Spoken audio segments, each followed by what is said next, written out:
Assalamualaikum warahmatullahi wabarakatuh. Saya akan memulai dengan video tugas hukum perempuan dan anak. Tugasnya adalah keterkaitan antara emansipasi wanita, kesetaraan gender, ketidakadilan gender.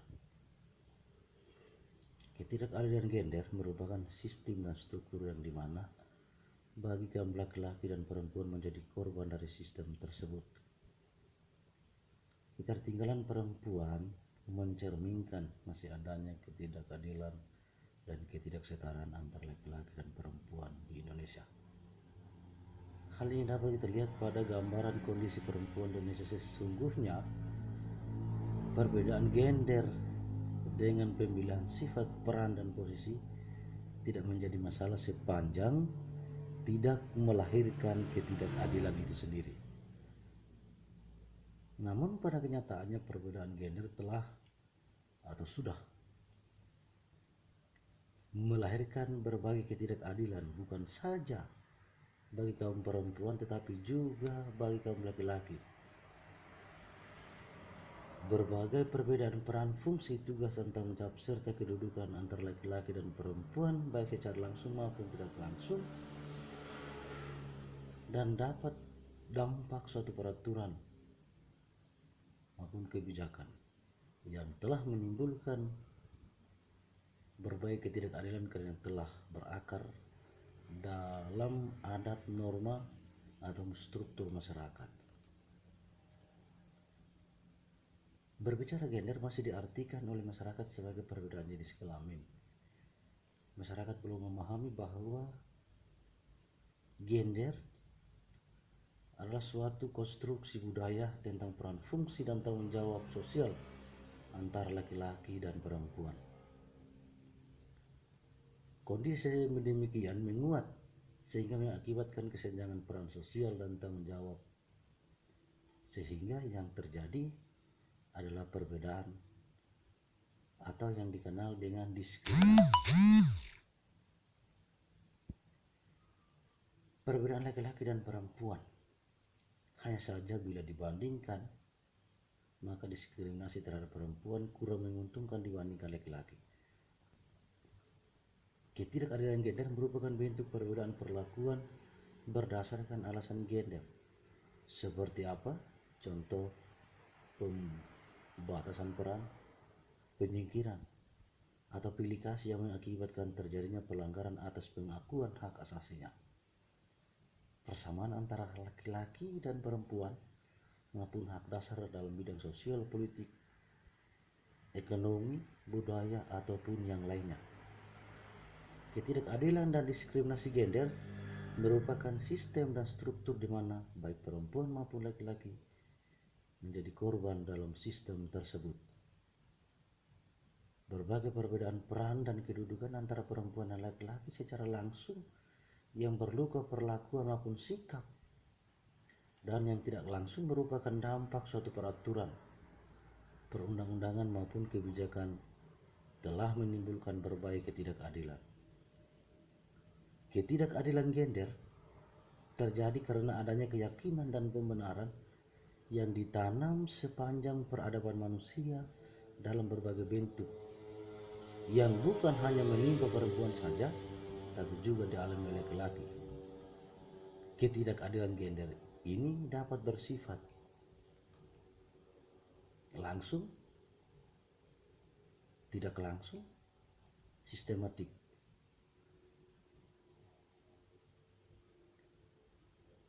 Ketidakadilan gender menurut beberapa pakar timbul karena dalam bentuk yang pertama stereotipe,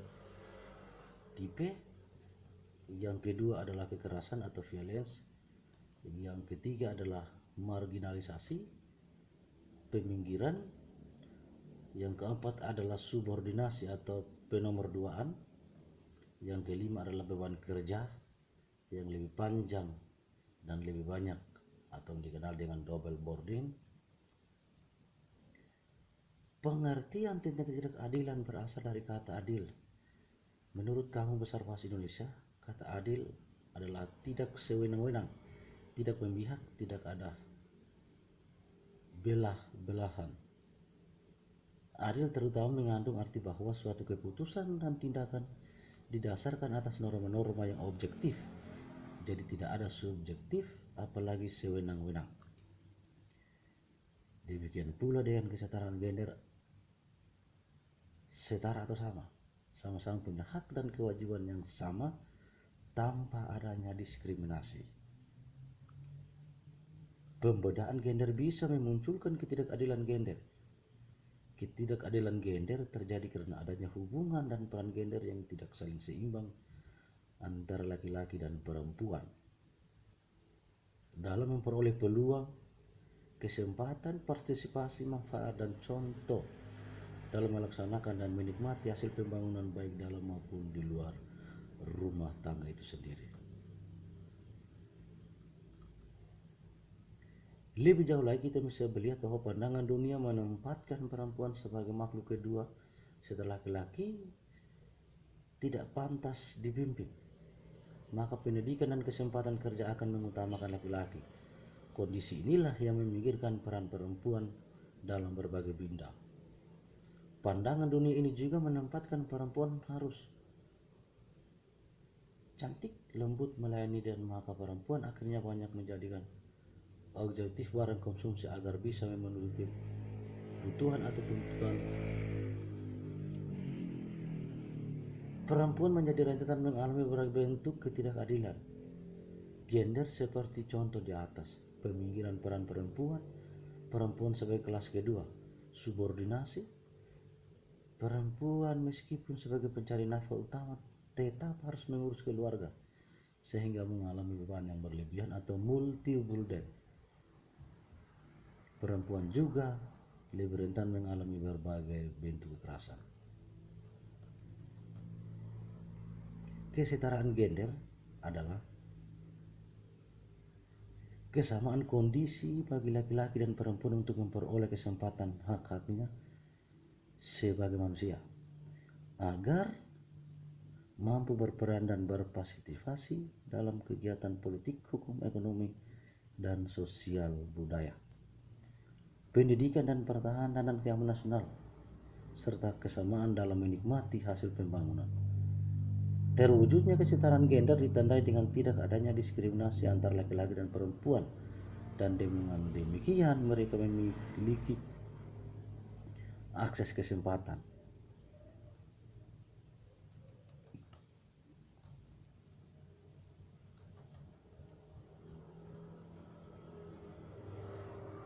Sekarang kita lihat, emansipasi ialah istilah yang digunakan untuk menjelaskan sejumlah usaha untuk mendapat hak politik maupun persamaan derajat, sehingga bagi kelompok yang tidak diberi hak secara spesifik atau secara lebih umum dalam pembahasan masalah seperti itu.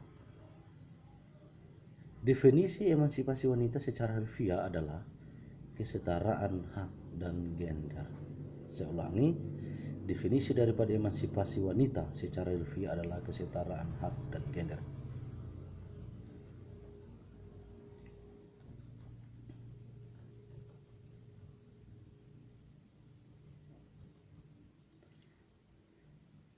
Emansipasi yang sudah susah payah diperjuangkan oleh Kartini seharusnya ditindaklanjuti dengan tindakan nyata, jangan hanya sebatas tataran konsep, karena jika masih ada tataran konsep belaka maka tujuan yang diharapkan selama ini akan menjadi sia-sia. Akhirnya, emansipasi wanita jangan disalahartikan atau diterjemahkan dalam bentuk yang kasar. Wanita adalah sama dengan pria. Wanita tidak boleh dihinakan, karena wanita adalah ibu dari manusia.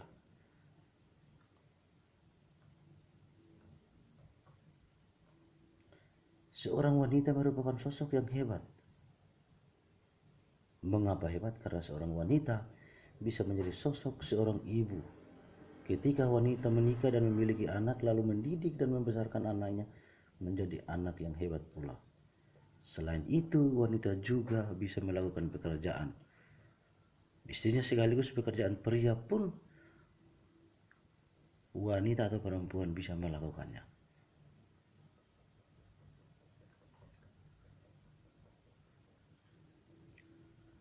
Membahas mengenai masalah gender memang tidak akan pernah habis dikupas.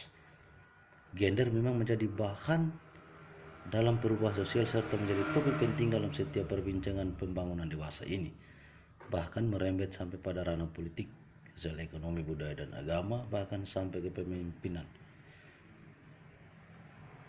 Di zaman era globalisasi ini, dengan adanya emansipasi wanita, tentu sangat berpengaruh positif bagi kaum wanita, di mana kaum wanita disetarakan dengan kaum pria dalam bidang sosialnya, tanpa harus merubah kodratnya, sehingga seorang perempuan tidak hanya dibelenggu di dalam rumahnya dan menjadi penghuni rumah saja atau dapur saja, namun juga wanita dapat mengecam pendidikan yang lebih tinggi dan mendapat hak-haknya sebagai seorang wanita, dapat meraih cita-cita yang setinggi mungkin, dan bisa bersetara dengan jabatan tertinggi seorang pria, bahkan bisa melebihi jabatan tertinggi seorang pria sekalipun. Seorang wanita kini tidak lagi hanya terkurung dalam sebuah rumah, melakukan pekerjaan-pekerjaan di dapur saja. Namun seorang wanita juga dapat mengecam sebuah pendidikan yang tinggi yang dapat merubah status sosialnya dalam lingkungan masyarakat.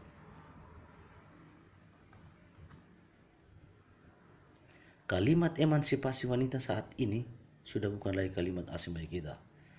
Tentu dengan itu kita antara pria dan wanita harus saling menghargai dan saling mendukung satu sama lain di dalam mencapai tujuan bersama.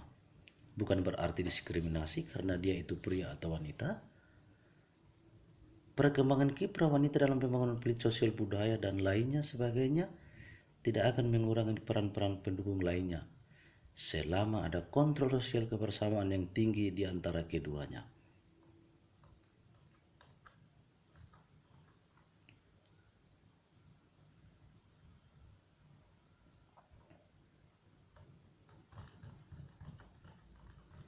Maka di dalam kehidupan kita sebagai manusia, jangan ada perbedaan antara pria dan wanita. Wanita diberi kebebasan untuk menentukan dan melakukan apa yang diinginkannya. Kebebasan di sini dimaksud untuk kebebasan yang berkualitas, bukan kebebasan yang tidak dapat diinginkan oleh seorang perempuan. Sekian dan terima kasih. Assalamualaikum warahmatullahi wabarakatuh.